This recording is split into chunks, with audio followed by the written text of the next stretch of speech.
Guys, কয়েকটি কথা মানলে হয়তোবা কারো দীর্ঘশ্বাসের কারণ হবেন না। একটি হচ্ছে, খাবার দিয়ে কখনো মানুষকে খোঁটা দিবেন না, কারণ খাবার সবাই খায়।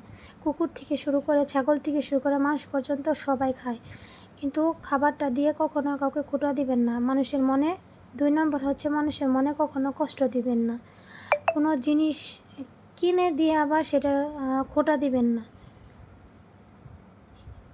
আর হচ্ছে, মানুষের সাথে যত পারবেন কম কথা বলবেন।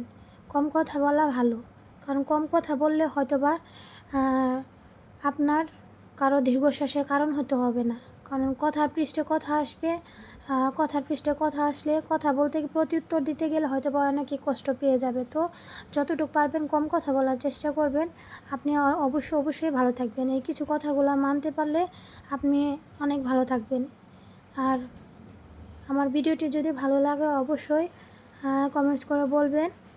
সবাই সুস্থ থাকবেন, ভালো থাকবেন। সবার প্রতি দোয়া ও ভালোবাসা রইল। সবাই সাবধানে থাকবেন। আল্লাহ হাফেজ।